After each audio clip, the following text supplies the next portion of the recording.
definición, reitero, que nos presenta el Código de Trabajo sobre el contrato de trabajo. Vamos a la siguiente, por favor.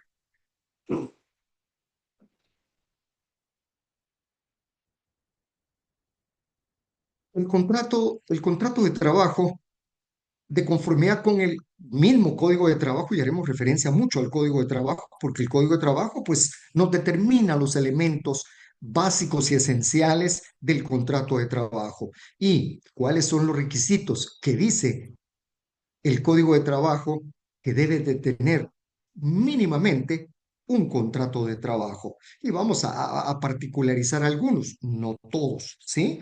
Pues los primeros, los datos de identificación personal de los contratos, el nombre completo, la edad, el estado civil, la nacionalidad, la vecindad y obviamente la identificación, el DPI. Y si yo aparezco con una empresa, con una persona jurídica, pues claro, pondré mis datos, pero diré que estoy en representación de la empresa contratante, de la empresa empleadora. Un trabajador debe ser una persona individual. Un patrono, un empleador, puede ser una persona individual o una persona jurídica o una persona colectiva. Pues de los dos tenemos que expresar en ese contrato esos datos de identificación personal, la fecha de inicio de la relación de trabajo, eso es importante. ¿Cuándo va a empezar la relación laboral? Pues tendrá que precisarse en ese contrato de trabajo, cuándo vamos a iniciar la relación laboral. Tres, los servicios que el trabajador se obliga a prestar, especificando en lo posible las características y las condiciones del trabajo. Los servicios que el trabajador se obliga a prestar. ¿Cuál va a ser el puesto de trabajo? ¿Cuáles son las funciones principales importantes de ese contrato de trabajo, de ese puesto de trabajo? Y evidentemente, sin dejar de incluir dentro de ese listado básico, con claridad, en el último, pues cualquier otra actividad afín al puesto de trabajo que desempeña. Es decir, no solo voy a poner A, B, C y D, sino que también uno general donde me diga y cualquier otra actividad o función inherente o derivada del puesto de trabajo que ocupa, los servicios que va a prestar. Cuatro, el lugar o los lugares donde deben prestarse los servicios. ¿Dónde va a trabajar el trabajador? ¿Va a tener un lugar de trabajo o lo va a desempeñar fuera de las instalaciones de la empresa? Esto es importante, esto es relevante. Si es un vendedor y un vendedor de ruta, pues evidentemente él va a trabajar básicamente fuera de las instalaciones de la empresa. Claro que va a tener una sede, seguro que va a ser la empresa, pero su función principal la va a desarrollar fuera de la empresa. Y esto es importante. Ya veremos lo relativo a las jornadas de trabajo sobre el 124 del Código de Trabajo y esto va alineado con esas funciones también y la naturaleza jurídica del puesto de trabajo que va a desempeñar, pues no es lo mismo un trabajador operativo que un trabajador de dirección o de representación patronal, ¿sí? Entonces, el lugar donde van a prestarse los servicios, sí debe ser de una manera también específica. El lugar donde viva el trabajador cuando se le contrata para prestar sus servicios en lugar distinto de aquel donde viva habitualmente. El Código de Trabajo establece que cuando el trabajador vive a 15 kilómetros más allá del lugar de trabajo, el empleador le debería de compensar los gastos de traslado. Entonces, yo, empresa, si el trabajador dice que vive en Petén y yo lo voy a contratar para Guatemala, le voy a decir, mira, aquí en Guatemala, ¿dónde vas a estar? ¿Dónde vas a vivir? ¿Cuál va a ser tu residencia? Pues la zona uno. Ah, pues entonces le pongo la zona uno. No le voy a poner Petén. Hemos tenido reclamaciones y demandas en donde los trabajadores dicen, mire, pero si cuando me contrataron yo estaba en Morales y Zabal y me contrataron para prestar servicios en Chiquimula. Entonces págueme esos gastos de transporte diarios. Entonces, yo voy a generar la contratación y contrato a alguien que sea de Morales y Zabal, pero lo voy a contratar para Chiquimula, pero él se tiene que trasladar a Chiquimula. ¿Qué dirección voy a poner de residencia? La dirección de Chiquimula, no la de Morales o la de otro departamento. para superar esa contingencia. El número 6, la duración del contrato o la expresión para hacer tiempo a plazo indefinido. A plazo indefinido. Esto ya nos da la idea de que dentro de las modalidades de la contratación tenemos contratos a plazo indefinido y contratos a plazo fijo. El contrato a plazo fijo es excepcional y debe de precisarse por qué es a plazo fijo. ¿Por qué es a plazo fijo? Pues yo genero ventas y viene la época de Navidad. ¿Qué necesito? Pues más vendedores. Entonces lo voy a contratar por 3 meses. ¿Por qué? Por la época navideña. Eso es excepcional y no es la regla general. La otra diapositiva, por favor.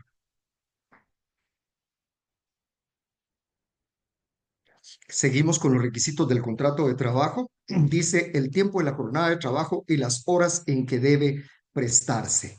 Esto es importante. ¿Por qué?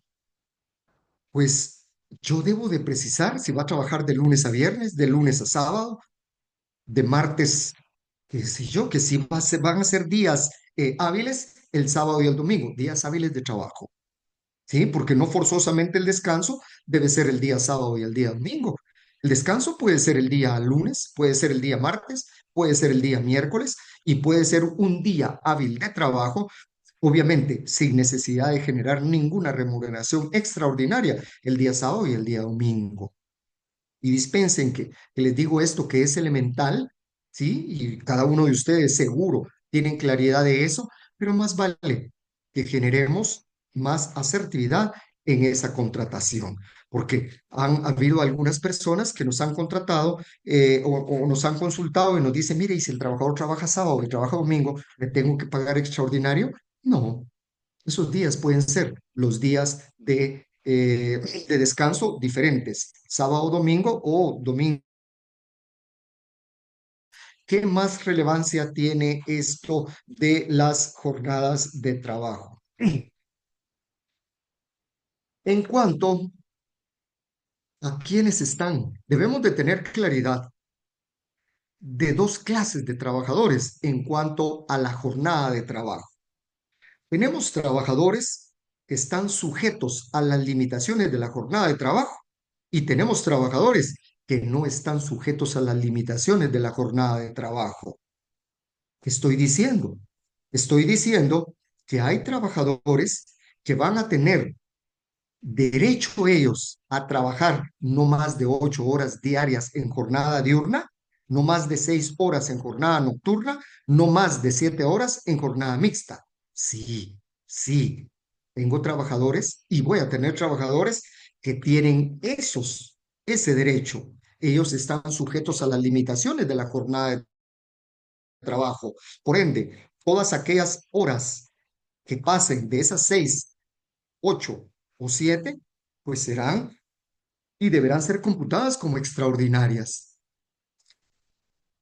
Y tengo la otra clasificación, los trabajadores no sujetos a las limitaciones de la jornada de trabajo. A los trabajadores que van a trabajar sujetos a la jornada de trabajo y a esas limitaciones de hora, yo les voy a poner en el contrato qué horas van a trabajar, qué días van a trabajar de lunes a sábado, de lunes a viernes, ¿sí? De tal hora, de 8 a 4 de la tarde, 30 minutos de descanso. Ojo, es de descanso, no es para almuerzo. El trabajador si quiere almuerza y si no, no. Él tiene derecho a dormir si quiere en esa media hora. Es para descanso, no es para tomar alimentos. Ok, muy bien. ¿Y será que a un gerente, será que a un jefe yo le puedo y le debo poner, si puedo, le debo poner que él, su jornada de trabajo es de 8 a 4 de la tarde? No, no, él es otra clasificación y con él debo diferenciar la jornada de trabajo. ¿Por qué? Porque hay trabajadores que por la naturaleza de su puesto de trabajo no están sujetos a las limitaciones de la jornada de trabajo y por ende ellos deben de trabajar o están obligados a trabajar hasta 12 horas diarias, es decir, más de 8, más de 7 o más de 6, sin necesidad de remuneración de salario extraordinario. Ellos no están sujetos a las limitaciones de la jornada de trabajo. ¿Quiénes son? Pues los que establece el artículo 124 del Código de Trabajo. ¿Cuál artículo? El artículo 124 del Código de Trabajo. Y este artículo 124 del Código de Trabajo, lo voy a leer rápido, dice lo siguiente: no están sujetos a las limitaciones de la jornada de trabajo, no están sujetos a las limitaciones de la jornada de trabajo. Y reitero, esta diferencia debe reflejarse en el contrato de trabajo. ¿Quiénes? Y voy a decir, por la naturaleza del puesto de trabajo, no está sujeto a las limitaciones de la jornada de trabajo. Los representantes del patrón. Muy bien. Los representantes del patrono. Ya veremos quiénes son los representantes del patrono. Número dos, los que laboren sin fiscalización superior inmediata. Número tres, los que ocupen puestos de vigilancia o que requieran solo su presencia. D, los que cumplan su cometido fuera del lugar donde esté establecida la empresa como agentes comisionistas que tengan carácter de trabajadores, los vendedores, los demás trabajadores que desempeñan labores que por su indudable naturaleza no estén sometidos a la jornada de trabajo. Ellos deben de estar de una manera diferente en el contrato de trabajo en cuanto a la jornada de trabajo. Ellos están obligados, reitero, a trabajar hasta 12 horas diarias. Ahora, esencialmente, básicamente, los que por esa naturaleza, y están referidos en el 124, no están sujetos a las limitaciones de la jornada de trabajo, son aquellos trabajadores que pudiéramos definirlos como trabajadores de representación patronal, trabajadores de dirección patronal y los trabajadores de confianza. ¿Queremos saber quiénes son estos? Pues veamos el Código de Trabajo. Reitero, es rico en definiciones y conceptos. Representante patronal, artículo cuarto del Código de Trabajo. ¿Y qué dice el artículo cuarto del Código de Trabajo sobre los representantes patronales? Dice el artículo cuarto del Código de Trabajo, son representantes del patrono. Dice, representantes del patrono son, miren cómo define, las personas individuales que ejercen a nombre de este funciones de dirección o de administración, tales como gerentes, directores, administradores, reclutadores y todas las que estén legítimamente autorizadas por aquel. Ellos, esa redacción en cuanto a la jornada de trabajo debe ser diferente, debe ser diferente. Ok, los representantes patronales y los de dirección patronal y de confianza que van a encajar en esos no sujetos a las limitaciones de la jornada de trabajo, ¿quiénes son y dónde los encuentro? Pues los encontramos en un artículo muy raro del Código de Trabajo. Los encontramos en el artículo 351 del Código de Trabajo en sus tres últimos párrafos.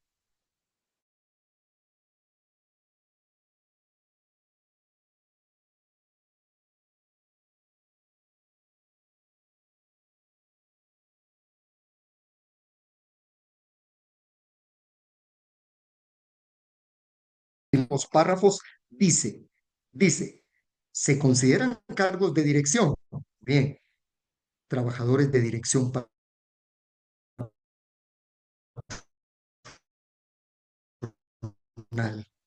Se consideran acciones que obliguen a todo o a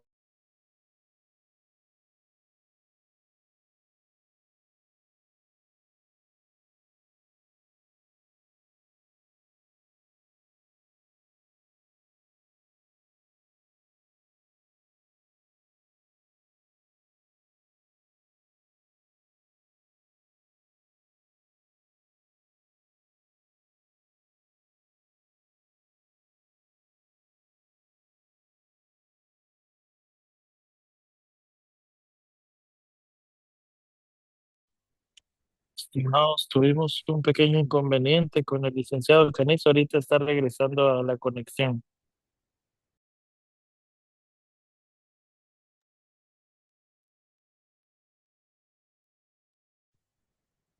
dispensen ahí el aspecto técnico.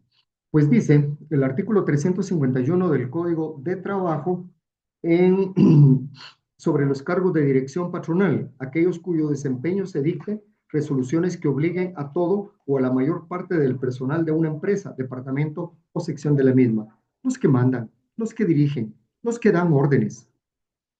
Ellos son los trabajadores de dirección patronal.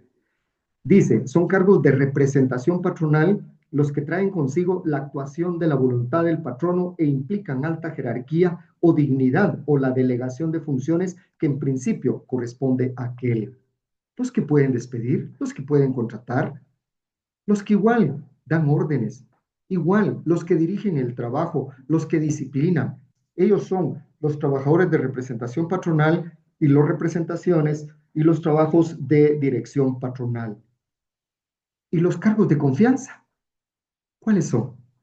Pues el último párrafo, el 351, dice que se consideran cargos de confianza aquellos para cuyo ejercicio es básico que quien los desempeña tenga idoneidad moral reconocida y corrección o discreción suficiente para no comprometer la seguridad de la respectiva empresa. Entonces, aquí nosotros nosotros encontramos esta clasificación de estos tres trabajadores particulares y muy especiales. Trabajadores de dirección patronal, trabajadores de representación patronal y trabajadores de confianza. Lo particular y lo relevante es que ellos, no debo de ponerles en el contrato de trabajo que van a trabajar de lunes a viernes de 8 a 4 de la tarde. ¿Sí? Que ellos están obligados, reitero, con esto termino en cuanto a esta parte, y sobre las 12 horas máximas de trabajo. No deben de trabajar más de 12 horas diarias. Ningún trabajador debe trabajar ni sumadas ordinarias ni extraordinarias más de 12 horas diarias. Número 9, número 8, el salario, beneficio, comisión o participación que debe recibir el trabajador. Evidentemente, jamás va a ser sobre el mínimo de salario aprobado anualmente para Guatemala y vigente para Guatemala, pero sí tenemos que especificar cuál va a ser ese salario ordinario que corresponde y va a corresponder al trabajador y definitivamente también los 250 de bonificación incentivo. El número 9, la forma, periodo y lugar de pago. ¿Cuándo voy a pagar? ¿Dónde voy a pagar? Y actualmente el Código de Trabajo no establece pago a través de transferencias electrónicas o esas modalidades modernas. Actualmente, el 1 de mayo de 1947 que surge el Código de Trabajo, pues definitivamente era esta en efectivo y después en cheque, ¿sí? Con cheques. Hoy en día, efectivo ya no, con cheque, algunos, pero la mayoría ya no, son transferencias electrónicas. Entonces, aprovechar de una vez en los contratos de trabajo para reflejar cuál va a ser la modalidad de pago que se está pactando en el contrato de trabajo. Número 10, las demás estipulaciones legales en que convengan las partes. Ok. ¿Qué otras estipulaciones legales podemos pactar en el contrato de trabajo? Pues de repente a mí me interesa la exclusividad. Sí, me interesa la exclusividad. Pues entonces, si a mí me interesa la exclusividad, pues puedo enunciarla y pactarla desde el contrato de trabajo. Y algunos otros factores de interés particular también. Yo quiero poner obligaciones particulares a cada puesto de trabajo, las puedo poner en el contrato de trabajo. Y estas inclusive obligaciones particulares que yo consignen el contrato de trabajo pueden constituir causas justas de despido de conformidad con el artículo 77 literal K del Código de Trabajo. Estos aspectos adicionales que le interesen a la empresa pueden de una vez dejarse establecidas en el contrato de trabajo, en el contrato de trabajo. El lugar y la fecha de celebración del contrato, sí, por supuesto, y la firma de los contratos o la impresión digital de aquellos trabajadores que no puedan firmar. Estos son los requisitos básicos que debe de tener un contrato de trabajo. Y remarcamos en esos apartados muy importantes en donde la empresa puede generar certeza y seguridad, es decir, asertividad en los servicios y la naturaleza de ese puesto de trabajo y las obligaciones particulares de ese puesto de trabajo, vale decir, ese trabajador. Pasemos a la próxima, por favor.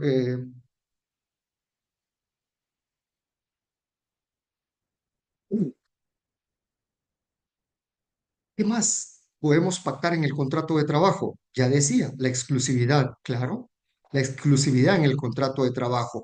Ahora, ahora, veamos qué dice el Código de Trabajo sobre la exclusividad. Y lo encontramos en el artículo 18 del Código de Trabajo.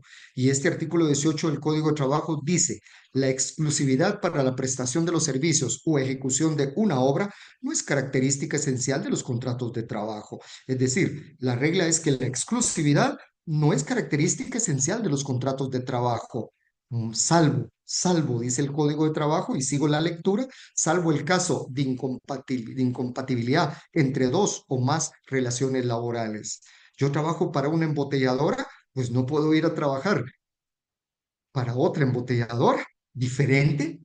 No puedo ir a trabajar no trabajo para la embotelladora A y voy a ir a trabajar también para la embotelladora B, que son obviamente competencia. Eso ya de por naturaleza, esto obviamente ahí el trabajador sí está obligado a generar con exclusividad sus servicios laborales. Trabajo para una farmacéutica y voy a ir a trabajar para la farmacéutica de competencia.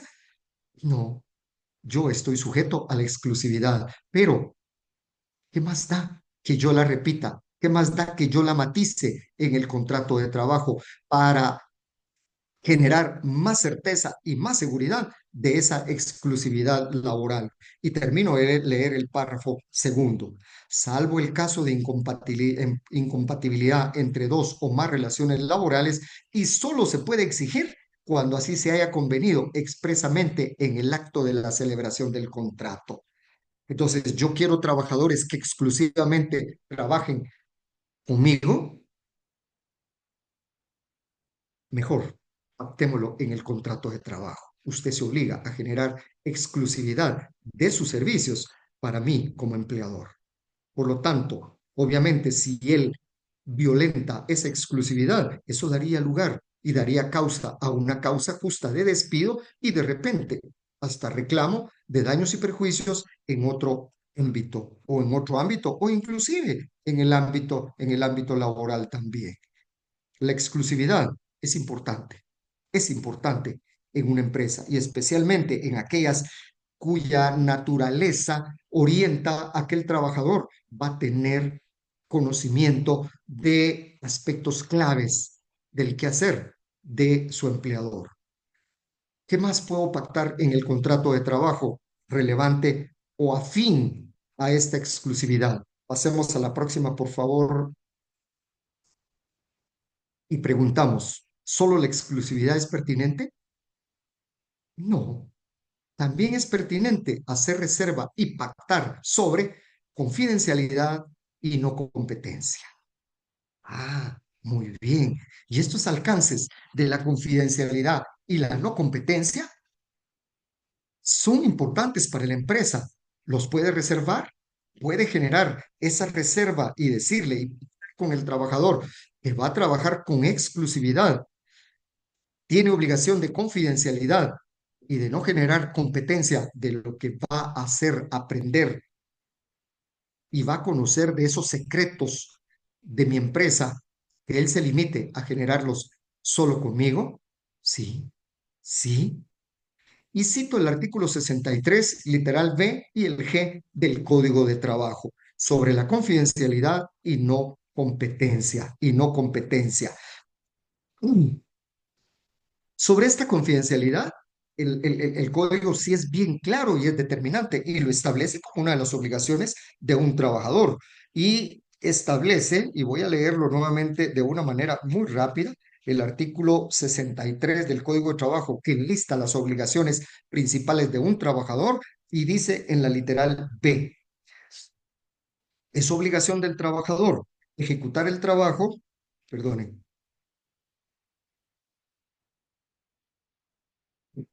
el G.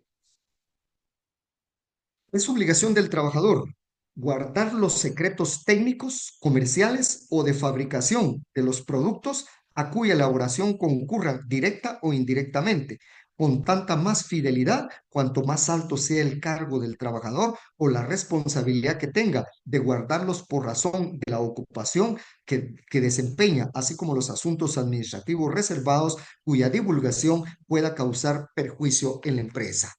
Entonces, el Código de Trabajo está diciendo, la exclusividad sí puede ser natural, de conformidad con la importancia y relevancia del puesto y del rol y de la empresa que estoy generando.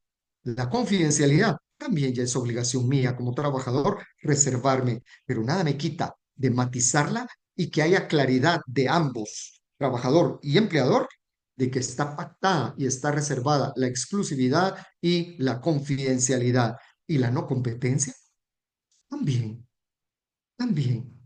¿Por qué? Porque en la literal B del Código de Trabajo dice, dentro de las obligaciones del trabajador, que él está obligado a trabajar y a desempeñarse en la forma, modo y lugar convenido. Y se pueden pactar esos aspectos de no competencia. Entonces, estos aspectos, repito, son bien relevantes y son bien importantes dejar enunciados en el contrato de trabajo y luego es recomendable. Y entre más sea importante la confidencialidad, la exclusividad y la no competencia, enunciémoslos en el código, en el contrato de trabajo, pero generemos un contrato sencillo, un pacto de exclusividad, no competencia y confidencialidad, aparte, donde ya desarrollamos por qué es importante esa confidencialidad, esa exclusividad y la no competencia, parte del contrato de trabajo. Porque en el contrato solo lo enuncio, pero en el contrato de confidencialidad y de estos tres factores, yo voy a ser más claro, más categórico y más enfático en lo que me interesa a mi empresa, sea reservado el trabajador. Y claro que desde ahí puedo yo enunciar las responsabilidades que genera el que el trabajador violente estos tres elementos y estos tres factores determinantes en una relación laboral.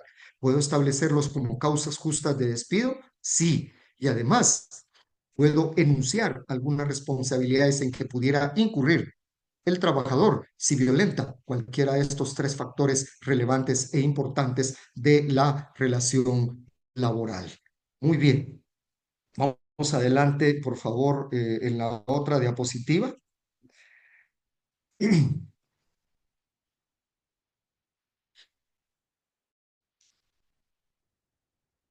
Estoy viendo algunas preguntas que están planteadas ya.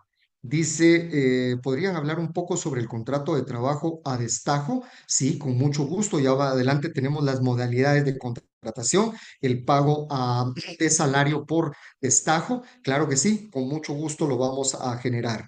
¿Qué artículo es este? Dice, mencioné algunos artículos, con mucho gusto los puedo retomar. De la exclusividad, ok. Lo de la exclusividad, el mismo Código de Trabajo, en el artículo 18 del Código de Trabajo, nos habla sobre la exclusividad en el trabajo y la exclusividad en el contrato de trabajo. En el penúltimo párrafo, artículo 18 del Código de Trabajo, penúltimo párrafo, dice la exclusividad para la prestación de los servicios o ejecución de una obra no es característica esencial de los contratos de trabajo, salvo el caso de incompatibilidad entre dos o más relaciones laborales y solo puede exigirse cuando así se haya pactado en el contrato de trabajo. Eso es, Carla, ese artículo 18, penúltimo párrafo del Código de Trabajo. Esos veo, pero también tengo aquí otra pregunta. Dice, si un puesto de trabajo cambia el nombre y no cambian sus funciones, ¿debemos actualizar el contrato? Ok, ok. Este, el registro del contrato de trabajo, que lo vamos a ver más adelante, establece que el contrato de trabajo debe registrarse hoy electrónicamente en el Ministerio de Trabajo dentro de los 15 días siguientes a aquel en que se suscribió el contrato de trabajo. Ese es un plazo, son 15 días hábiles, no son 15 días calendario. ¿Cuánto plazo tengo? 15 días. Pero también dice, deben de remitirse y presentarse al Ministerio de Trabajo no solo los contratos de trabajo, sino también las modificaciones al contrato de trabajo o las novaciones o cualquier dato fundamental y esencial que hubiese cambiado del contrato de trabajo. Para mí, cambiar de puesto de trabajo o la simple denominación del puesto de trabajo ya es un cambio sustancial del contrato de trabajo y yo sí lo remitiría y sí recomiendo presentarlo al Ministerio de Trabajo esa modificación dentro de los 15 días siguientes a la firma de ese contrato. Ahora, algunas empresas hacen modificaciones, algunos les llaman adenda. Yo considero que son modificaciones o ampliaciones del contrato de trabajo, independiente que sean adendas o que le llamemos adenda, que le llamemos modificación o ampliación del contrato de trabajo, si cambian sustancialmente las condiciones de trabajo y el puesto de trabajo es uno. Sí, yo sí recomiendo, reitero, que si lo inscribamos que lo registremos en el Ministerio de Trabajo, aunque las funciones no cambien, pero el puesto de trabajo sí cambió, sí cambió. Este, ahora, sobre las modalidades del contrato de trabajo, esas modalidades particulares del contrato de trabajo, ¿cómo pueden ser los contratos de trabajo? Los contratos de trabajo, de conformidad siempre con el Código de Trabajo, pueden ser contratos verbales, contratos escritos, el contrato a tiempo completo, el contrato a tiempo parcial, el contrato por tiempo indefinido o a plazo indefinido, el contrato a plazo fijo y el contrato para obra determinada. Muy bien. Entonces, estas son las modalidades del contrato, con el paréntesis que hice al inicio. Aquí no ponemos también que el contrato de trabajo se clasifica en contrato colectivo de trabajo y contrato individual de trabajo. ¿Cuál estamos haciendo alusión en esta sesión? Al contrato individual de trabajo. Y como ya dije, se caracteriza que se celebra entre un patrono y un trabajador. Entre un patrono y un trabajador. Cada uno de esos contratos establece las condiciones particulares de cada puesto de trabajo y de cada trabajador. En un contrato colectivo, pues yo puedo incluir 50 trabajadores, 100 trabajadores, 500 trabajadores en un contrato colectivo. Lo común en las empresas, y es lo recomendable, son los contratos individuales de trabajo. Fuera de estos, entonces, estas son las modalidades: el contrato verbal, el contrato escrito, el contrato a tiempo completo, el contrato a tiempo parcial, el contrato a plazo indefinido y el contrato a plazo fijo y para obra determinada. Veamos la próxima diapositiva y aquí ya entramos en cada uno de estos en particular. ¿Qué dice el Código de Trabajo sobre el contrato verbal? Dice que el contrato de trabajo puede ser verbal, puede ser verbal cuando se refiera a trabajos agrícolas o ganaderos, o al servicio doméstico, o a aquellos trabajos accidentales o temporales que no excedan de 60 días. ¿Sí? Y dice esta otra parte, pero esto ya no lo podemos encontrar en la realidad guatemalteca. Dice siempre que el valor no exceda de 100 quetzales y si se hubiera señalado plazo para la entrega, siempre que este no sea mayor de 60 días. Entonces, en síntesis, cuando el contrato de trabajo es lícito que sea verbal, pues cuando son trabajadores agrícolas o ganaderos, cuando es del servicio doméstico y trabajos accidentales o temporales que no excedan de 60 días o de 100 quetzales el trabajo pactado. Dice el Código de Trabajo que en estos casos se debe de extender una tarjeta de relación laboral con el trabajador. Y si a mí me preguntan y consultamos con los trabajadores agrícolas y ganaderos, ¿qué hacen las empresas agrícolas y ganaderas? Dice, de aquí a que yo hago tantas días de trabajo, no, dice, por seguridad y certeza, mejor hago un contrato de trabajo. Entonces, puede, no debe. El término no es debe, no es imperativo, es facultativo. ¿Puedo hacer contratos verbales? Sí. ¿En qué casos? En estos cuatro casos. ¿Los puedo hacer escritos? Sí. ¿Qué recomiendo? Hagámoslos escritos. Hagámoslos escritos. Y si los hacemos escritos y los firmamos, pues los llevamos al Ministerio de Trabajo. Y si no, en estos cuatro casos, es lícito el contrato de trabajo verbal. El siguiente, por favor, el contrato de trabajo escrito. Y vean cómo dice el Código de Trabajo. El Código de Trabajo no enlista, así como en el contrato de trabajo verbal, no dice en el escrito. El contrato, no hay un artículo que diga el contrato escrito debe ser en los siguientes casos. No dice así. No dice así. ¿Cómo dice? Dice el artículo 28 del Código de Trabajo. En los demás casos que no puede hacerse verbal, todo contrato debe ser escrito y remitirse al Ministerio de Trabajo dentro de los 15 días posteriores a su celebración, modificación o novación. Ok, entonces,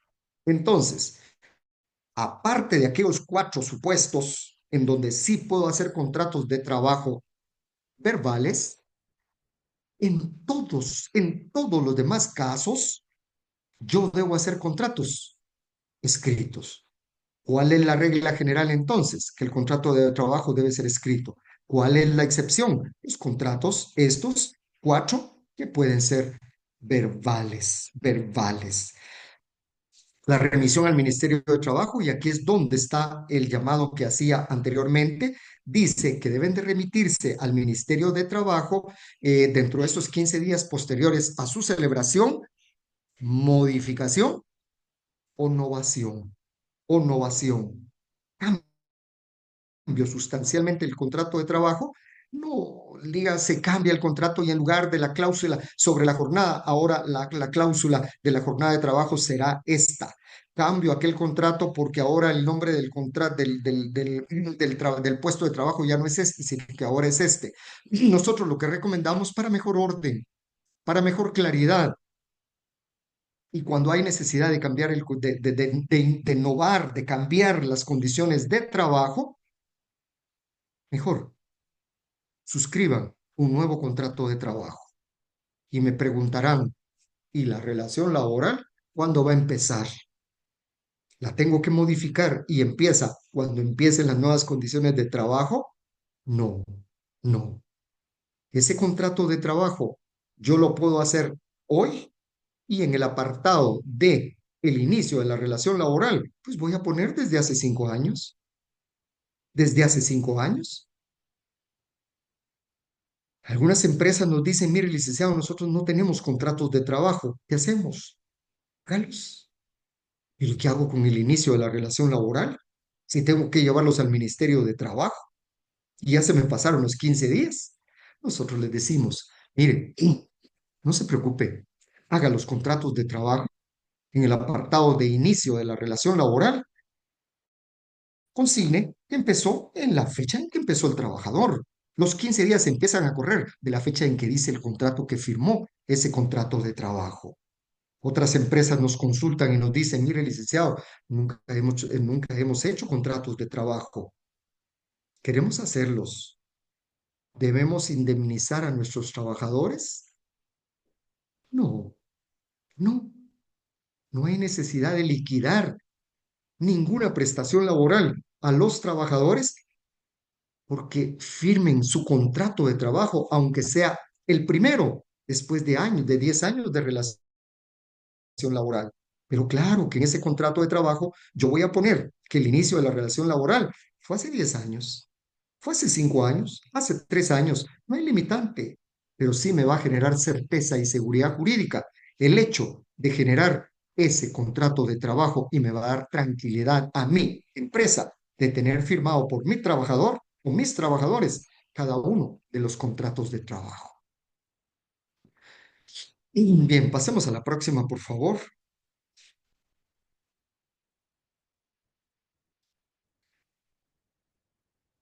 El contrato de trabajo por tiempo indefinido y a plazo fijo. Estos son los más recurrentes también. los más recurrentes. El contrato a plazo indefinido y a plazo fijo. ¿Cuál es la regla general? Y aquí lo tenemos en color azul. Dice el artículo 26 del Código de Trabajo. ¿Cuál es la regla general? Todo contrato individual de trabajo debe tenerse por celebrado por tiempo indefinido, salvo prueba o estipulación lícita y expresa en contrario. Eso quiere decir entonces que el contrato a plazo fijo es la excepción. Es la excepción, ¿sí? Y aquí dice cuándo procede. Pero, si yo contrato a un trabajador a plazo fijo por 3 meses y no hago contrato de trabajo, ese contrato no va a ser a plazo fijo. Ese contrato va a ser a plazo indefinido por el artículo 26 que establece la regla general de el contrato de trabajo entre el indefinido y el definido. Leo la parte izquierda de la presentación. Por tiempo indefinido, cuando no se especifica fecha para su terminación. En otras palabras, sabemos cuándo empieza la relación laboral, pero no sabemos cuándo va a terminar esa relación laboral. ¿Esos qué contratos de trabajo son? Plazo indefinido. Regla general, esa. Y a plazo fijo, pues dice cuando se especifica fecha para su terminación o cuando se ha previsto el acaecimiento de algún hecho o circunstancia como la conclusión de una obra que forzosamente término a la relación de trabajo. Debemos justificar en la redacción por qué a plazo fijo. Sí, sí. Almacenes Imán, almacenes, qué sé yo, todos los almacenes, todos los centros comerciales. ¿Para cuándo se acrecenta el trabajo? Para fin de año. ¿Qué meses? Octubre, noviembre y diciembre. ¿Es lícito entonces generar un contrato a plazo fijo por 3 meses en octubre, noviembre y diciembre en estos almacenes y expresar que es derivado del periodo navideño y de fin de año y de vacaciones? Sí, y es perfectamente lícito ese contrato de trabajo. Pero ¿qué tal si no obstante que yo tengo la bondad de la naturaleza, tengo la bondad de la ley de poder generar esos contratos a plazo fijo, llevo 20 trabajadores y no firmamos contrato de trabajo y la relación laboral termina 2 meses y medio después o a los 3 meses? ¿Terminó el plazo o terminó el contrato a plazo indefinido? Vean la contingencia. Un trabajador que no firmó contrato de trabajo escrito a plazo fijo por esos 3 meses y mantuvo relación laboral por esos 3 meses y terminó la relación laboral al término de esos 3 meses y como pasó el periodo de prueba, 2 meses, claro que puede ir ante un juez a reclamar por un despido injustificado. Esos son los motivos, esas son las sutilezas de la contratación que normalmente no se atiende y genera perjuicio, impacto económico o contingencia. Por favor, preguntas claves sobre contrataciones o contratos de trabajo. Muy bien. ¿Puede existir relación laboral sin contrato de trabajo? ¿Qué dicen ustedes? ¿Puede existir relación laboral sin contrato de trabajo? Es decir, ¿puedo yo trabajar aunque no tenga contrato de trabajo? Pues ustedes saben, la relación laboral es la reina del derecho laboral y por ende a la relación laboral y al derecho laboral, miren cómo lo voy a decir, no le importa el contrato escrito. Lo que importa es la relación laboral. Y una vez existe la relación laboral, hay contrato de trabajo. Hay contrato de trabajo. Y ese contrato va a ser a plazo indefinido si pasa el periodo de prueba. ¿Sí? Por ende, entonces, sí, puede existir relación laboral sin contrato de trabajo, porque el contrato de trabajo no importa. Importa más esa relación laboral, esa relación laboral. ¿Y qué es la relación laboral? Si yo pregunto, digamos, ¿qué es la relación laboral? Pues esa reina del derecho laboral que yo le llamo, ¿sí? ¿Qué es esa relación laboral? La relación laboral, reina del derecho laboral, es el hecho mismo de la prestación de los servicios. Sí lo dice la ley, sí lo define el Código de Trabajo y así lo define inclusive nuestra Constitución Política de la República, que es la relación laboral, el hecho mismo de la prestación de los servicios. En otras palabras, es hacer el trabajo, es el estar presente, es el estar bajo las órdenes de un empleador, es bastar recibir las órdenes, recibir las instrucciones. Esa es la relación laboral. Y yo le agrego algo más. Relación laboral es el hecho mismo de la prestación de los servicios, coma, aunque no haga nada. Yo puedo mantener relación laboral y me presento, digamos, soy piloto y me presento a las 8 de la mañana, 6 de la mañana y no me subo al vehículo en todo el día. Estuve a las órdenes de mi empleador, estuve a disposición de mi empleador. ¿Hay trabajo efectivo? Sí, hay trabajo efectivo. Aunque yo, piloto, no me subí al carro en ese día, en 2 días. No, no importa, no importa. Entonces, hay relación laboral, es el hecho mismo de la prestación de los servicios, aunque eventualmente no haga nada. ¿Y por qué la reina del derecho laboral? La relación laboral. Primero, porque la relación laboral presupone, como ya decía, la existencia de un contrato de trabajo. ¿Y esta qué más lleva aparejada? Ah, pues la relación laboral es como un imán. ¿Han visto ustedes el imán cuando se le pone en la tierra y jala todos los elementos y se pone como que fuese un gusano? Se le pega esto, se le pega lo otro, se le pega todo y se ve así como llenísimo y cargadísimo. Los Pues la dos. relación laboral es como un imán. ¿Por qué? Porque una vez yo pacto con el trabajador, me pongo de acuerdo con el trabajador y empieza y agarra su escoba y da el primer escobazo, está firmando su contrato de trabajo. Ya hay relación laboral y ahí, a esa relación laboral, se le va a pegar el código de trabajo desde el artículo 1 hasta el final. Se le va a adherir la ley del aguinaldo, se le va a adherir la ley de la bonificación anual, se le va a adherir la ley de la bonificación incentivo, se le va a adherir el reglamento de goce y disfrute del periodo de lactancia, el artículo, el convenio 95 de la OIT, todo, todo, todo, todo, todo, todo, todo va a tenerlo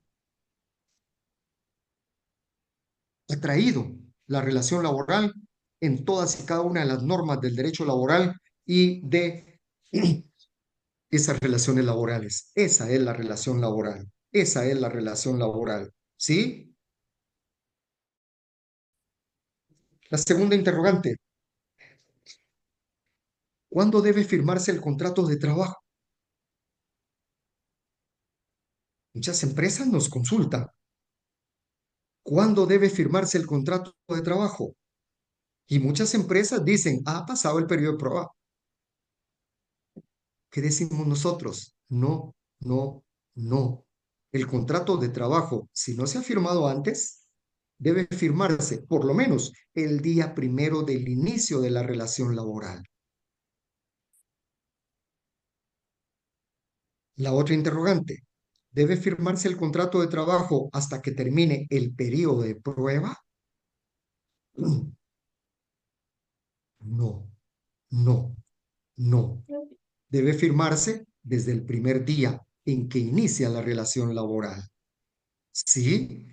Al respecto de estas dos últimas interrogantes y de una manera más rápida, aunque es un caso laboral, ¿sí? Para la sesión presencial, pero de una vez. Y retomo las interrogantes. ¿Cuándo debe firmarse el contrato de trabajo? Yo digo, el primer día. ¿Debe firmarse el contrato de trabajo hasta que termine el periodo de prueba? No. Caso concreto. Un trabajador trabajó 17 días en una empresa. ¿Cuántos? 17 días. Lo despidieron, no serví. Lo despidieron. Bueno, 17 días y le voy a pagar irrenunciables. Uy, es poquito, es poquito, ¿verdad? Pero este trabajador vino y generó una demanda en contra de la empresa. ¿Y qué dijo en su demanda? Señor juez, le cuento que trabajaba para tal empresa en tal puesto y ganaba 10,000 quetzales. Mentira, era el salario mínimo. Y ganaba 10,000 quetzales. Y nunca me lo pagaron. Trabajé de 17 días y me despidieron al 17º día. Señor juez, fíjese que en el contrato escrito que firmé, mentira, no firmó el contrato de trabajo. En el contrato escrito que firmé y que debe exhibir mi empleadora el día que usted diga aquí ante usted, pactamos en que me dispensaban el periodo de prueba. Es decir, que no estaba sujeto al periodo de prueba. Imagínense. Entonces, entonces, vino la sentencia del juez. Claro que llegó a la audiencia y le dijeron al empleador, exhíbame el contrato de trabajo. No, no, no lo tengo, no lo tengo. Ah, no firmamos. Ah, muy bien, pero el trabajador dice que sí firmó y que pactaron los 10,000 mensuales y que le dispensaban el periodo de prueba. Sentencia del juez. Artículo 30 del Código de Trabajo. Si el empleador es requerido por autoridad competente, obviamente un juez es más que competente. Si el empleador es requerido por autoridad competente para que exhiba el contrato de trabajo y no lo exhiba, todo lo que diga el trabajador es cierto, es cierto. Entonces, es cierto, según la demanda y el proceso, que pactaron 10,000 quetzales de salario. Es cierto en la realidad, pero como no exhibí el contrato de trabajo, eso es cierto.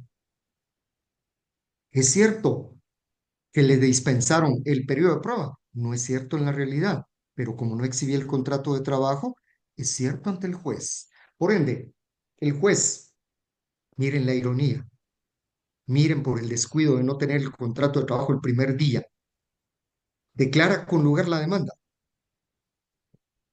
juzga que el despido fue injustificado en el 17º día y por ende condena a pagar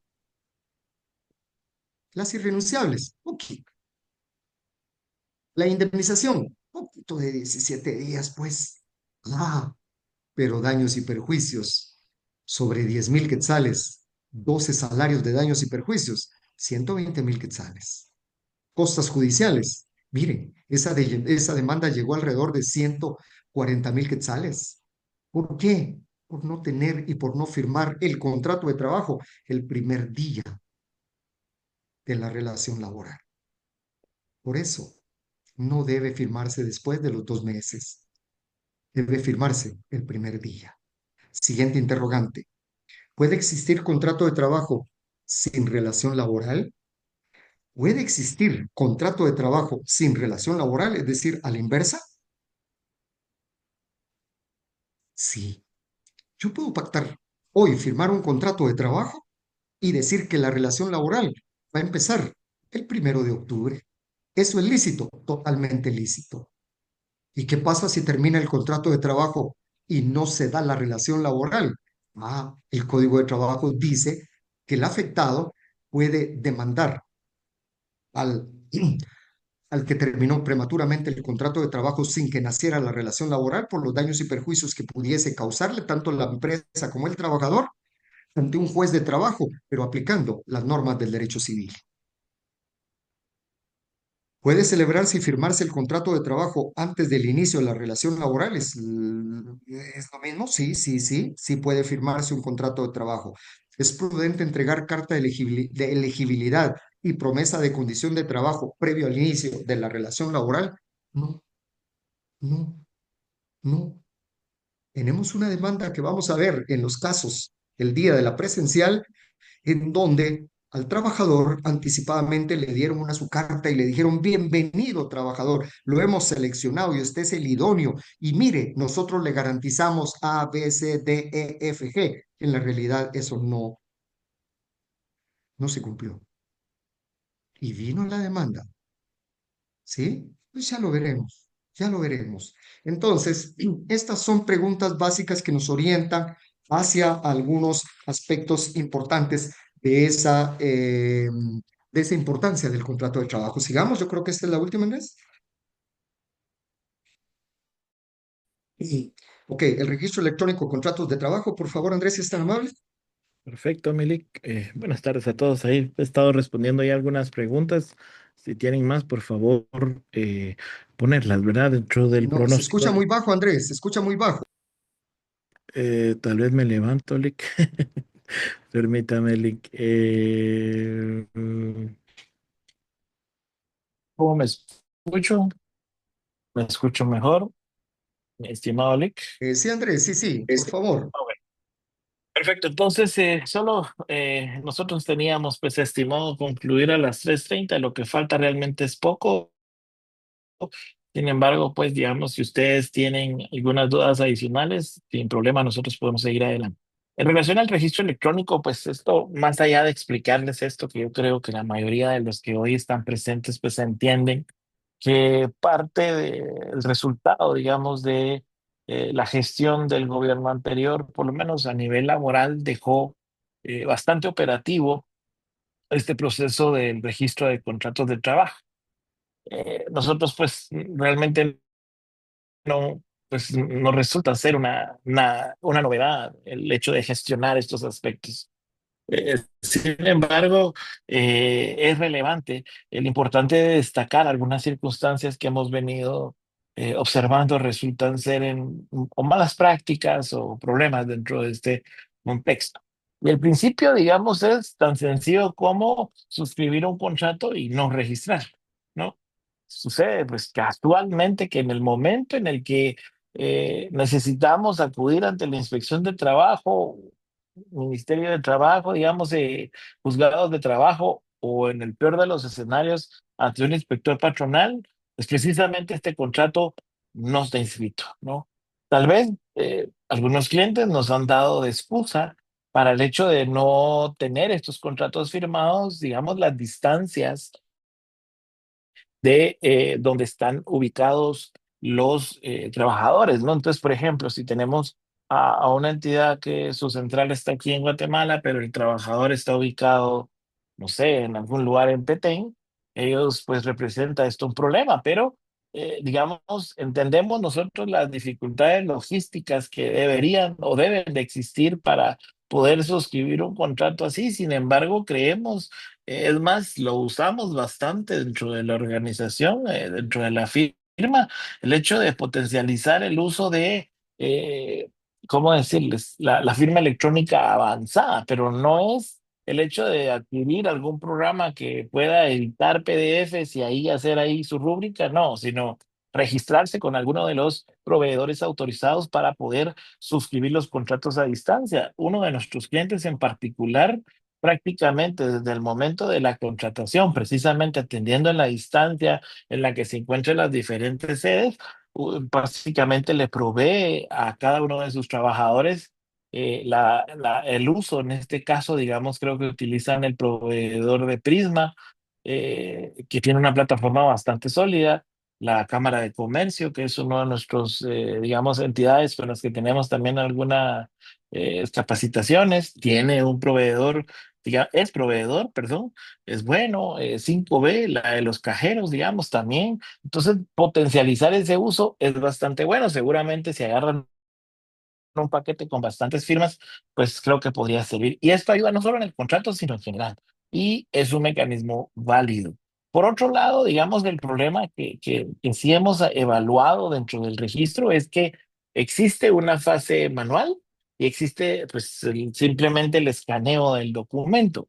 Entonces, el problema es que a veces suele generarse desfase dentro del escenario del registro manual y esto en el escenario de un juicio pudiera interpretarse siempre en detrimento del empleador, porque recordemos pues que el principio protectorio que construye la génesis de todo el andamiaje legal laboral tiene una regla específica que dice en cuanto a una duda, en cuanto a interpretar alguna norma, pudiera resultar en favor del trabajador. Entonces, tenemos que tener mucha, digamos, pertinencia y tener cuidado y haber capacitado al personal que se encarga de registrar los contratos. Y algo importante también es que el registro como tal, pues al final genera esa aprobación y nosotros solemos contar con la tranquilidad de que el contrato está registrado y que está en la plataforma, pero si ustedes recordarán a quienes por mucho o momento, digamos,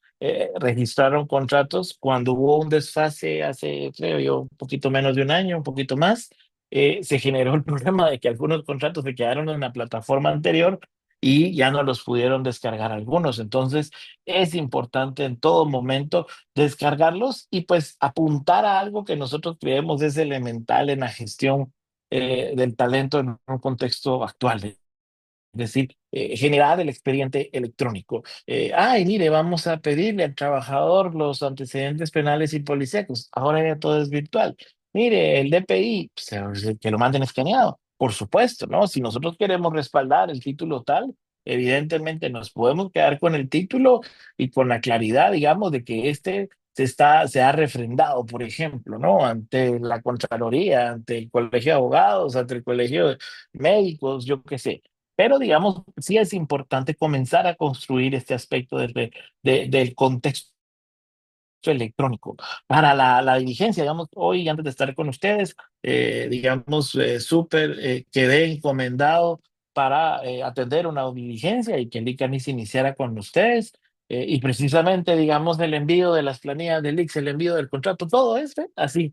Y la ventaja es que en el contexto de un juicio, nos piden que exhibamos el contrato de trabajo y pues solo nos lo mandan en PDF, sencillito, ¿verdad? Sencillito, nada es un problema. El problema es no tenerlo, ¿verdad? Por supuesto, digamos, en la dinámica de la inspección, puede uno intentar convencer al inspector de que ahí lo vamos a registrar, pero aunque sea la constancia inicial transitoria, sirve para poder, digamos, gestionar. Entonces, realmente es inaudito que a este momento nosotros no gestionemos estas situaciones. Y por supuesto, si ustedes son aquellas organizaciones que todavía tienen contratos de trabajo de la librería, no sé, Progreso, que se hacían a mano, por favor, modifiquémoslos, actualicémoslos, ¿verdad? Hay mucho potencial para la gestión y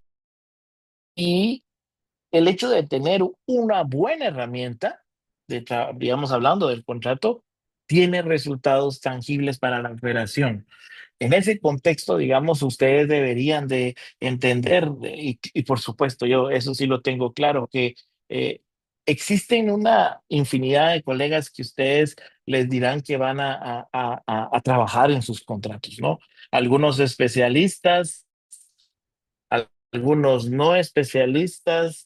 El problema es, cada uno de los colegas tenemos percepciones diferentes.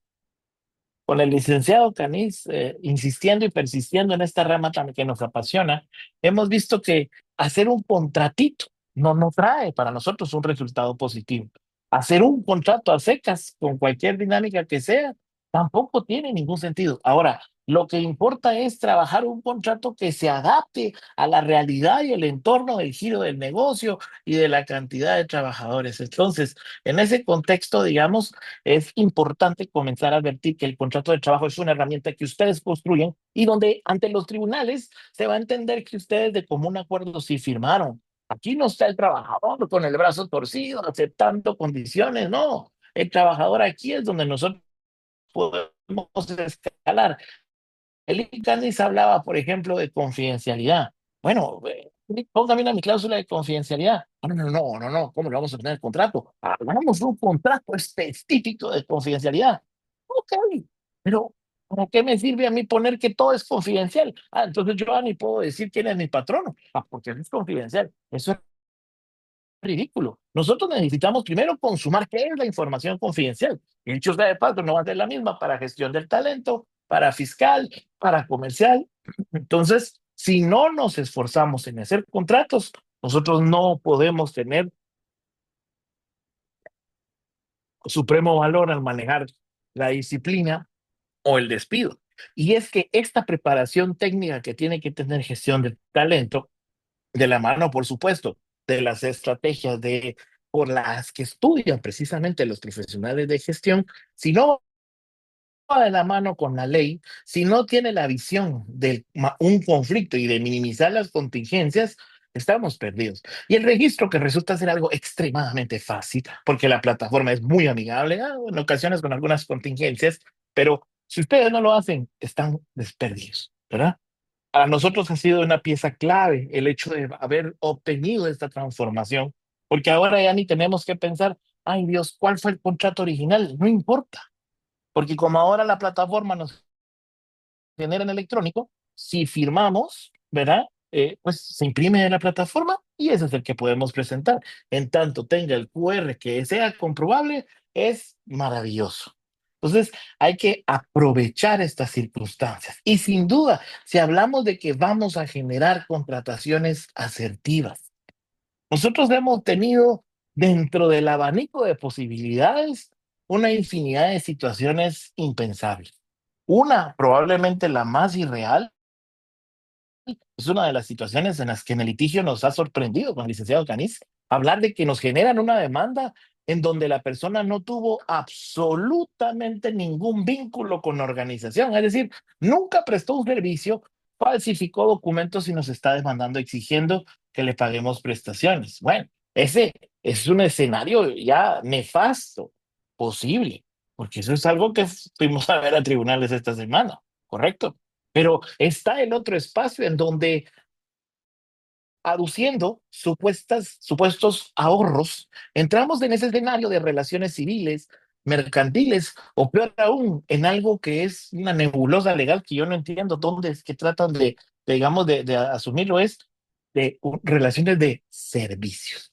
El problema es contrario, por ejemplo, a la legislación argentina, donde hay una presunción real de que todo servicio personal es laboral. Aquí en Guatemala, habiéndose traído la doctrina argentina, entramos en un contexto bastante similar. En tanto el servicio sea personal, existe la posibilidad ante un juzgado de trabajo bastante sencillo para aquel prestador de servicios de que esta relación sea cuestionada y lo peor aún, que se vuelva laboral. Y es que es bien fácil identificar esa posibilidad de esta relación, de una relación laboral a una relación de servicios. Si el servicio personal recibe un pago mensual, eso no lo vuelve laboral. Podrá usted poner honorarios, lo que quiera ponerle, pero eso no lo vuelve laboral. Que el servicio como tal sea personal, tampoco lo vuelve laboral, ¿verdad? Ahora, el problema es que el Código de Trabajo, y que ya refirió el, digamos, el artículo 18 puntualmente, establece con absoluta claridad un insumo que en conjunto nosotros podemos llamar, conforme la doctrina, la subordinación. El trabajo personal subordinado es lo que realmente marca que el servicio personal se vuelve una relación laboral. Y esto le hablamos de la dependencia continuada, es decir, si a mí me proveen los insumos para prestar el servicio, eso es parte de la subordinación. Si yo tengo quien me dé directrices o a quien le reporto, eso es lo que hace en conjunto la dependencia y la dirección son la que construyen la subordinación y la subordinación es la que constituye relaciones laborales. En el contexto actual judicial, todos los días, por lo menos los 30 jueces que existen actualmente en Guatemala en el Centro de Justicia Laboral, conocen por lo menos uno, si no es que más, casos en donde se está hablando o discutiendo la existencia de relación laboral. Y al día de hoy nos sorprende de sobremanera encontrar gestores del talento que aún creen que esa modalidad es segura y que es imposible que cambie. O peor aún, que lo van a hacer y que su empresa va a quedar blindada. Eso no existe. Si vamos a asumir el riesgo de utilizar las modalidades atípicas, es porque entendemos que va a haber un riesgo. Por supuesto, de 10 personas bajo esta figura, no todos nos van a demandar. De 10 personas, digamos, que nos demanden, no todos los van a hacer en la misma forma, pero el riesgo existe y es inherente a este tipo de relaciones. Y la Corte ya es contundente. Si vamos a ponerle la labor al juez de escudriñar dentro de esto, él va a agarrar lo más sencillo posible en su labor para construir relaciones laborales. Así que no es fácil, perdón, no es difícil ganar estos juicios. Es todo lo contrario.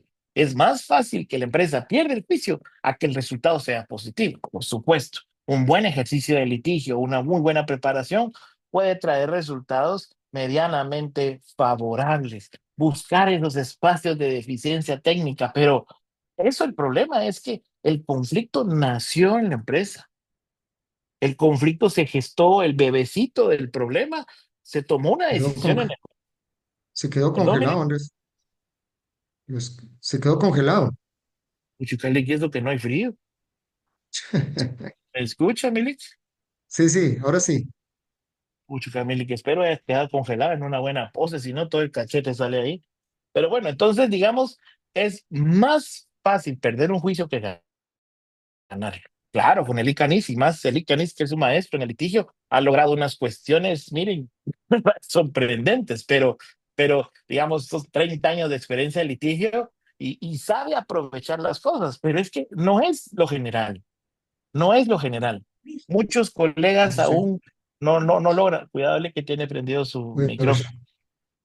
Entonces, hay muchos colegas que se equivocan y por ahí vamos, pero francamente, si ustedes están usando estas figuras, tengan seguro que pueden perder el juicio. Y no me refiero a volverse locos, sino más bien a que vamos a entrar en un escenario nefasto en donde la empresa va a salir más perjudicada de aquel ahorro que se tenía. La doctrina es la que ha instaurado este tipo de circunstancias, precisamente porque la Corte de Constitucionalidad en fallos reiterados, ha ido orientando a que se construya precisamente algunos criterios que son los que dan sustento a tal es como figurar esta relación no laboral, relación laboral. La doctrina se crea cuando los casos llegan a la Corte de Constitucionalidad y se van generando fallos contestes en el mismo sentido. Ahora, dentro de esas relaciones atípicas surge en una sobredimensión del principio de realidad en Guatemala, la primacía de la realidad, que finalmente lo que hace es precisamente eso. Mire, señor juez, usted cuando tenga este clavo enfrente, ¿verdad? Lo que tiene que hacer es buscar todo lo que le presentaron. Y si encuentra elementos de relación laboral, es decir, que alguien pues, que dieron esto, que le dieron computadora, que le dieron esto, que le dieron lo otro, esa es una relación laboral. Y no importa que Centro diga que no era una relación laboral, no importa que su contrato haya sido una escritura pública, la doctrina legal actualmente los jueces la aplican indiscriminadamente. Pues a veces se equivocan. El caso que lograr un resultado positivo. Bajo ese contexto, digamos, es que nosotros invocamos y hablamos de la doctrina cuando hablamos de la asertividad de la contratación, porque es precisamente la doctrina y esta construcción constante en el devenir del derecho laboral la que ha hecho que una correcta contratación sea laboral. En tanto utilicemos, aunque sea un pedacito de facturación en otro lado, la doctrina nos pone en un contexto de absoluto riesgo. Mi estimado Licanis, ¿tenía algún comentario adicional? Sí, sí, Andrés, a continuar. Voy a continuar. Y luego ya vemos en conjunto en lo que usted ve las preguntas que ya tenemos ahí en el chat. Miren, sobre las contrataciones atípicas, lo esencial, eh,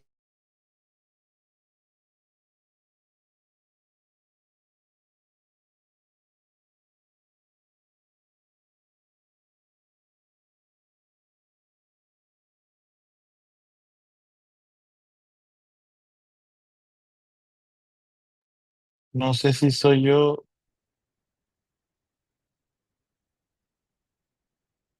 Creo que el ni se quedó callado, por eso me están levantando. Solo José Aguirre, perdón, solo vamos a terminar el... Sí, se quedó frisado el Icanis, perdón, no sé qué pasó ahí. Eh, pues bueno, voy a seguir adelante ahorita en lo que Icanis regresa. Entonces, dentro del contexto de estas relaciones atípicas, digamos, lo que nosotros queremos trasladar al final es que te ha construido tanto en la doctrina una de y las no es recomendaciones nuevo relevantes y más que, importantes es que revisen sus perdón, contrataciones, esas atípicas, esas de perdón. facturación. Claro que sí pueden haber, pero en su naturaleza per se. Sí, Estamos hablando de una relación en donde, como decía el licenciado Salazar, se dan todos los elementos de esa relación laboral. Hay jornada, hay lugar, hay oficina, hay uniforme, hay carnet, hay todo, hay disciplina, hay de todo. Va a ser un trabajador y por ende el impacto económico de una demanda laboral, de verdad, es bien severa, es bien severa. Ok, ¿qué doctrinas laborales? La continuidad laboral. ¿Esto se refleja en las contrataciones laborales? Sí. Hay empresas que dicen, no, hombre, cada año hagamos un contrato de trabajo y pues el último contrato de trabajo va a ser el del último año. 5 años, 8 años, 10 años, cada año un contrato nuevo. ¿De verdad hay 10 contratos? No, hay un solo contrato a plazo indefinido y por ende la continuidad laboral no se va a interrumpir porque tenga 10 contratos. Va a prevalecer desde el primero hasta el último en una sola relación laboral. Esto sobre la base del artículo 26 del Código de Trabajo. Esa es la base para la doctrina de la continuidad laboral. Yo no voy a hacer 10 contratos en 10 años porque aunque los haga y los firme el trabajador y aunque los remita al Ministerio de Trabajo, el efecto va a ser que hay un solo contrato de trabajo. Ese es un error también que se cree que puede darle licitud a esa diversidad y multiplicidad de contratos. No, no, no, no. Si no se interrumpe realmente la relación laboral, por lo menos unos 2 meses, no hay ninguna ley que diga cuánto menos y cuánto más. La interpretación, entre más sea, favorece a la empresa, entre menos sea el rompimiento, favorece al trabajador. Continuidad laboral. La otra, Andrés, por favor, miremos. La primacía de la realidad. En el derecho laboral, en las relaciones laborales, no importan los contratos, no importan las facturas. Si se prueba la relación laboral, esos elementos constitutivos, un juez va a declarar que hay relación laboral y va a condenar a lo que venga, a lo que venga. Vamos, Andrés. En cada una de estas diapositivas señalamos unas sentencias concretas. Hay incluso más recientes y varias sentencias con relación a cada caso en particular. La imprescriptibilidad de los créditos laborales. Mire, esta doctrina de la imprescriptibilidad de los créditos laborales es severa para las empresas y especialmente en aquellos casos de facturación o de contrataciones atípicas. Hemos tenido demandas de facturando, personas que han facturado, profesionales que han facturado durante 20, durante 30, durante 40 años inclusive, y llegan a demandar y dicen, mire, fui trabajador y aquí está todo y lo prueba. Y el juez los declara trabajadores y vengo a reclamar que me paguen los 40 aguinaldos, las 40 bonificaciones anuales, todo, todo, todo. ¿Qué resuelve el juez? Si declara que sí se prueba la relación laboral, lo declara trabajador y va a condenar a pagar los 40 aguinaldos, las 40 bonificaciones anuales. ¿Y por qué me dirán ustedes si el Código de Trabajo a partir del artículo 256, 258 establece que los derechos que reconoce la ley, pues prescriben la generalidad, estos aguinaldos, estos bonos, en 2 años? Y entonces que me condenen a pagar los 2 últimos años. No, no, no, no, no, no, no, no. Ningún derecho laboral prescribe en una relación laboral o no laboral atípica, en el ínterin de la relación laboral típica o atípica. Todos los derechos laborales, su prescripción empieza a partir del primer día en que termina esa relación laboral típica o atípica. Entonces, han habido sentencias donde condenan, reitero, a pagar esos 40 aguinaldos, esas 40 bonificaciones anuales, esos años de bonificación incentivo. De verdad, hay que reflexionar y redireccionar aquellas contrataciones atípicas que yo mismo con los ojos cerrados, con los ojos tapados, yo sé que es un trabajador.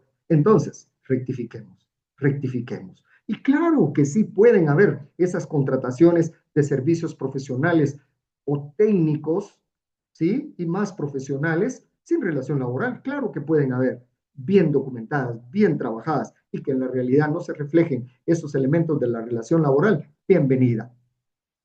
Pero si yo estoy convencido que es trabajador, un juez me lo va a declarar trabajador y me va a condenar a pagar todo, todo, todo, todo. Y los impactos económicos para las empresas, de verdad, son severas. Vamos a la otra.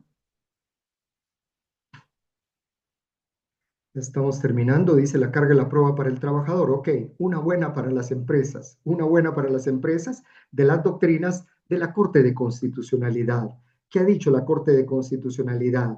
Dice que un trabajador o el que dice que fue trabajador debe probar la relación laboral, salario extraordinario que demande y ventajas económicas. Eso quiere decir que si un trabajador dice que fue trabajador, que lo pruebe. Yo, demandado como presunto empleador, no estoy obligado a llegar a probar lo contrario. Es él el que demanda, que debe probar que hubo relación laboral, debe probar la existencia de los elementos de esa relación laboral y si un trabajador demanda horas extraordinarias, que las pruebe, que las pruebe. Y si dice que devengó ventajas económicas y que no indexamos la indemnización en las ventajas económicas y viene a reclamarlas, que las pruebe, que las pruebe. Sigamos. ¿Ok? Entonces, para terminar y damos espacio a las preguntas y a las inquietudes de ustedes, terminamos con esta reflexión. El cumplimiento laboral es garantía de seguridad y certeza jurídica. Y ahí los instamos. Muchas gracias, muchas gracias. Estamos aquí atentos a sus interrogantes, a sus interrogantes. Y de una manera rápida también empiezo en lo que el licenciado Salazar ubica ahí las inquietudes, las preguntas, y si ustedes quieren activar sus micrófonos, son bienvenidos. Alguien nos decía, Sí, mire, no los los pueden contratos activar a solo, destajo. Milik. Y alguien más decía en el chat, que cuáles son esos contratos de trabajo. ¿Hay contratos de trabajo a destajo? No, no. Me explico. Las modalidades de contratación en las que ya les enunciamos, ¿sí? Y a destajo. ¿Es posible contratar? Sí, pero yo diría más propiamente o más apropiadamente. ¿Es lícito pagar salario a destajo? Ah, entonces, lo relativo al destajo se aplica a la modalidad de pago de salario. El artículo 88 del Código de Trabajo en su, en su literal B establece dentro de las modalidades de pago de salario por unidad de obra y dice por pieza, tareo, precio alzado o a destajo. Entonces yo sí puedo contratar a trabajadores a plazo fijo, a plazo indefinido, ¿sí? En las modalidades de contratación y puedo pactar el salario por unidad de tiempo, por mes, por quincena, por día o por pieza o destajo. Ah, muy bien. Y puedo pagar a un trabajador por un día menos de un salario mínimo por día si no hace las piezas que lleguen a un salario mínimo diario. No. Yo voy a contratar a un trabajador y le voy a pactar y le voy a pagar salario a destajo. Pero si él en el día no hace las 100 unidades por las cuales él debería ganar un salario mínimo y solo hace 50, yo empleador estoy obligado a pagarle el salario mínimo diario. Y si hace más de las 100, obviamente más. Entonces, a destajo no es una modalidad de contratación, es una modalidad de pago de salario por unidad de obra. Usted me dice, Andrés, No, de momento, mientras usted terminaba ahorita, no se escucha, Andrés. no me escucho. Perdón, Lick. Sigue sin Eh, escucharse. perdón, ¿ya ahorita me escucha? ¿Ahora? ¿Me escucha, Milik? Sí, sí, sí, sí, sí. Va, mientras usted estaba contestando, respondí las preguntas. Ahorita le voy Andrés, a... ¿Sí, es, Milik? es tan amable de leer las preguntas y dar las respuestas para que todos también escuchen cuáles son las inquietudes y cuáles son las interrogantes y las Aunque respuestas, o todos tienen acceso, sinteticemos. mucho gusto, Lick. Lo voy a hacer. Solo que vi por ahí una mano levantada del licenciado Alarcón, pero como que ya se asustó el Lick. porque ya no la vi. Ahí está, mire, le voy a dar la palabra al... Ay, espéreme.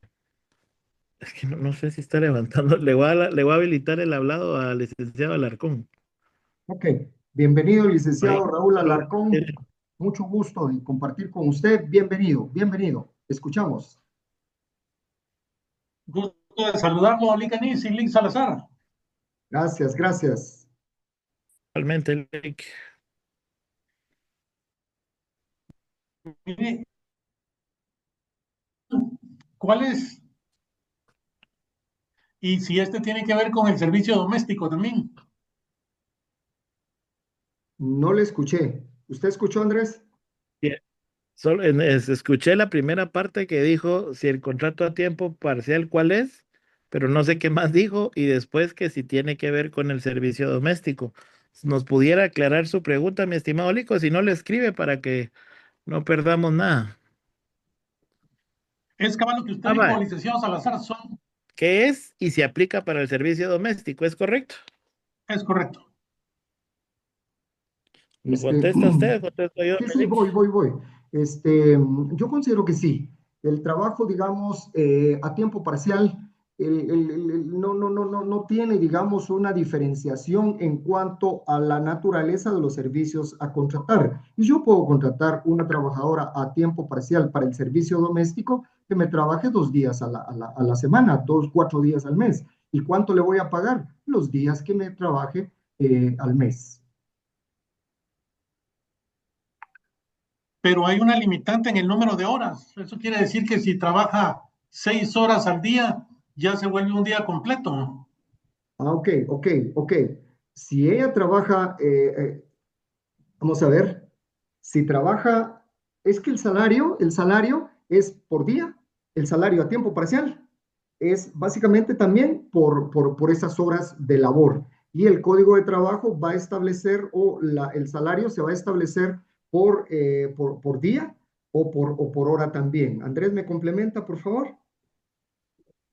Mire, con Lic Alarcón, fíjese que con el ICANIS, desde que, pues, digamos, ratificaron el convenio 175 allá por el 2017, entró en vigencia en el 2018, venimos dando capacitaciones del tema.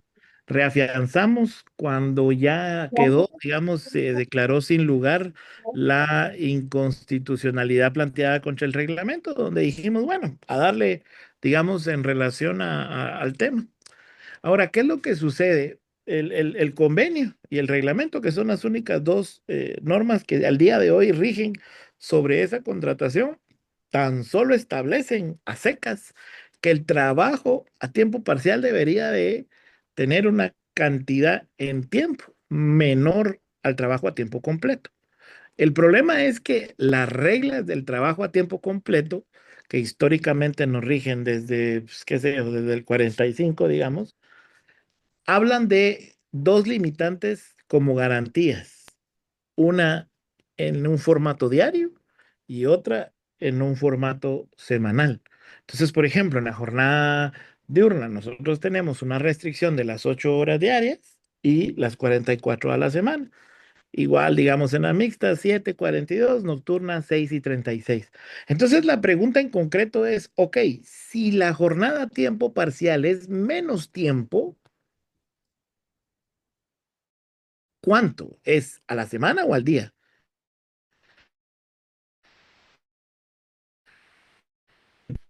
Como no norma que determina regla el principio protectorio del indubio pro operario, nos da por pensar que la disminución debería de ser sin duda diario y semanal.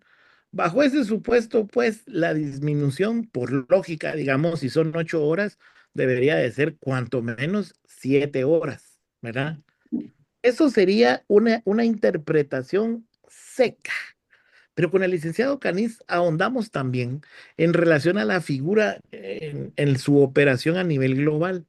Y hay una frase que nos llamó mucho la atención dentro de un texto que encontramos de la Organización Internacional del Trabajo en relación a la diferencia matemática de la jornada a tiempo parcial con la jornada a tiempo completo. Y lo que encontramos fue básicamente que la diferencia orienta a que el tiempo parcial se justifica por una necesidad especial, pero hablan ellos de 2/3 de la jornada a tiempo parcial, debería de ser 2/3 de la jornada a tiempo completo. Eso nos lleva a reflexionar sobre que la jornada, digamos, a tiempo parcial diurna debería estribar en una distribución entre más o menos 6 horas diarias y entre 30 a 35 horas semanales. Entonces, eso justifica que haya una diferencia. Porque es que, digamos, un patrono, pues, digamos, vivo, pudiera pensar, vamos a ver. Si yo pongo a mi trabajador a trabajar 44 horas, le tengo que pagar 48. Ah, pero como el trabajo a tiempo parcial dice que es menos, entonces si lo pongo a pagar 43, ya no le pongo el pago de las 48, que es a lo que obliga la ley. Entonces, ese espacio en donde pareciera ser que estamos hablando de un fraude en la contratación a tiempo parcial, es lo que nosotros queremos romper al asumir que la estrategia y la buena práctica sería primero, considerar menos tiempo diario, menos tiempo semanal. Y cuando hablamos de, entonces, ¿cuáles son nuestros topes matemáticos? 2/3 de la jornada, ¿verdad? Entonces, bajo ese supuesto es que puede operar y sin duda, mi estimado Ali Alarcón, digamos, aplicado a cualquier espacio de trabajo, ¿verdad? Y en el trabajo doméstico, esto todavía, pues tal vez no se ha hablado tanto, pero viene a robustecer un poco más los problemas, porque es que, pues lamentablemente, nos hemos encontrado con unos casitos del servicio doméstico en donde es grave, porque pues yo le pagaba en efectivo. ¿Y cuánto tiempo estuvo? 15 años. Y ahora me pide el reajuste del salario mínimo, X o Y situación. Entonces, ahí es donde entramos en un escenario complejo, porque ahora que hablamos de que 3 horas en una semana, que es el tiempo que la señora llega a planchar, ¿eso es trabajo? Sí, y lo era antes. El problema es que ahora por lo menos usted sí podría contratarla de conformidad con a derecho, una persona por 3 horas una vez a la semana. Andrés,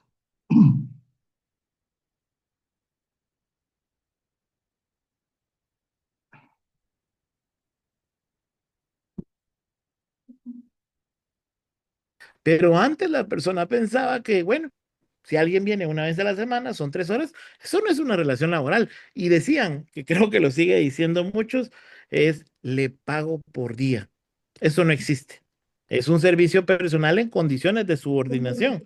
Porque yo al día de hoy, ya no sé si el lo ha visto, pero el ICANNI lo ha visto, pero yo no veo que la persona que llegue a planchar llegue con su propia plancha, ¿ah? O llegue con la ropa que va a planchar. Obviamente, entonces ahí es donde nosotros vemos que y el trabajo a tiempo parcial sin duda Andrés, aplica en esta modalidad. Andrés, ¿Sí, Milik? veo que Jacqueline pregunta si el contrato a plazo fijo se puede utilizar cuando un colaborador estará de forma temporal en la empresa. Usted ya le respondió, pero yo quiero adicionarle, sí, sí, sí, sí, sí, Jacqueline, pero ese contrato a plazo fijo debe ser así bien, bien, bien, bien específico. Por ejemplo, una trabajadora va a gozar de su periodo prenatal, postnatal y eventualmente de vacaciones. ¿Puedo yo contratar una trabajadora o un trabajador para que cubra el puesto de trabajo de esta trabajadora que va al pre, al post y eventuales vacaciones a plazo fijo? Sí, sí. Y debo decir 2 o 3 meses. Sí, sí puedo. Y si no, digo que voy a contratar temporalmente a plazo fijo, valga la redundancia, a este trabajador o esta trabajadora para que cubra el periodo prenatal, postnatal y eventual autorización de vacaciones de la trabajadora fulana de tal, en el entendido que el contrato de trabajo va a terminar cuando la trabajadora se incorpore a sus labores. Ese pudiese ser un contrato típico a plazo fijo.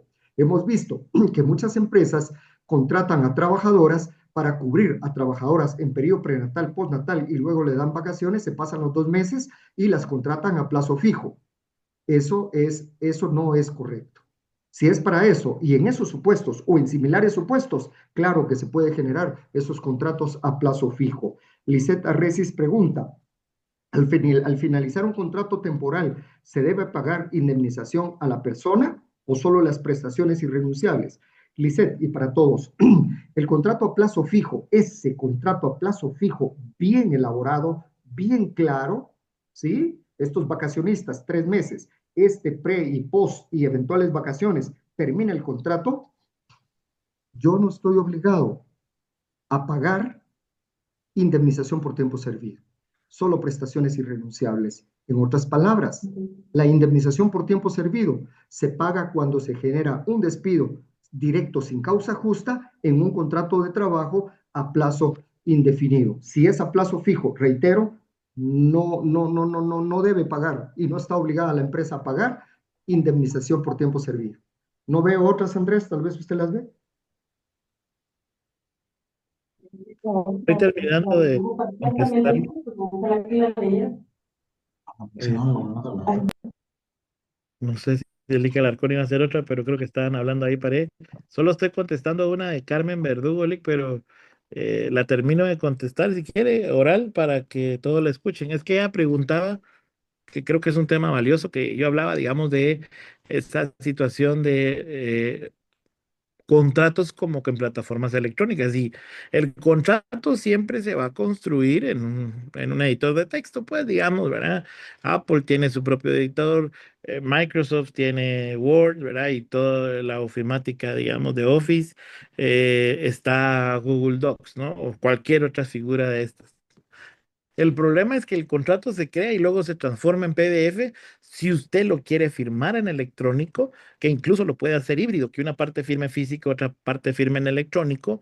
Diferentes, digamos, herramientas se utilizan dependiendo del proveedor al que opte. Le mencionaba Prisma, que ellos tienen su propia plataforma en línea, funciona súper bien, tienen aplicación también para el teléfono que funciona súper bien. La Cámara de Comercio, que es el otro proveedor que nosotros usamos, utiliza Acrobat Reader, donde uno hace la instalación de otra aplicación que le permite imprimir el certificado. Pero entonces el punto es, esas herramientas se crean y ahí firman. Y luego yo ya tengo el contrato firmado en electrónico, es donde lo guardo. O sea, el ideal sería que la empresa tuviera su propia nube, pues, digamos, para evitar que alguna información tan valiosa y tan delicada como un contrato de trabajo con toda la información que tienes expuesta, pero digamos, si no tiene un equipo de IT que le pueda construir eso, pues digamos, si ahora todo el mundo anda metido en Microsoft, ¿verdad? En Teams, pueden usar el OneDrive. Nosotros que utilizamos la plataforma de Google, está el Drive. Nosotros también confiamos en la nube de Dropbox, obviamente ya es una herramienta pagada, y hay pues por lo menos 5 o 6 a nivel mundial, incluido Apple, que tiene su propio, digamos, sistema de nube a un costo súper razonable. Entonces, no existe realmente un control electrónico, por lo menos no en el derecho laboral, porque es que en el contexto comercial ya se habla de estos extremos, pero en el derecho laboral, salvo que usted me diga que al trabajador y al patrono, dos, con firme perdón, que los dos tengan firma electrónica avanzada, ahí hablaríamos de un contrato de trabajo electrónico. Mientras una firma sea física o manuscrita, siempre va a existir esa dualidad, pero usted puede guardar o escaneado lo que ya les extraiga de la plataforma del Ministerio de Trabajo en alguna de estas nubes que le he comentado. El ICA Entonces, Alarcón tiene ahí ya, Andrés, en otras palabras, el ¿sí? contrato puede ser firmado electrónicamente si las dos partes, el patrono y el trabajador, tienen firma electrónica. Eso puede ser. Y si no, en otras condiciones, el contrato va a seguir siendo físico y firmado físicamente.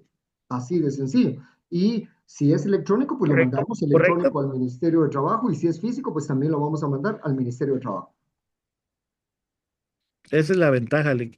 Lick tiene la mano levantada nuevamente, Lick Alarcón, por favor.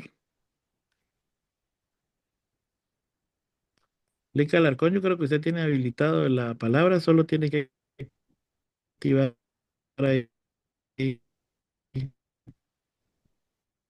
Pero, Buenas tardes, saludos a Resis. Nuestra duda es con el contrato de tiempo parcial. Nosotros podemos en este caso, por ejemplo, emitir un contrato de medio tiempo y pagar, por ejemplo, 2,000 quetzales o 2,500 quetzales, que es menor al mínimo en ese contrato. Si me permite, Licanis, yo creo que esa pregunta ya se la respondí, Lisette, pero es un poco compleja. Y es que, digamos, el punto es que en el trabajo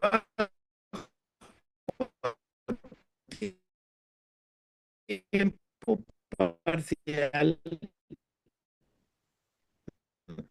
nuestra percepción es que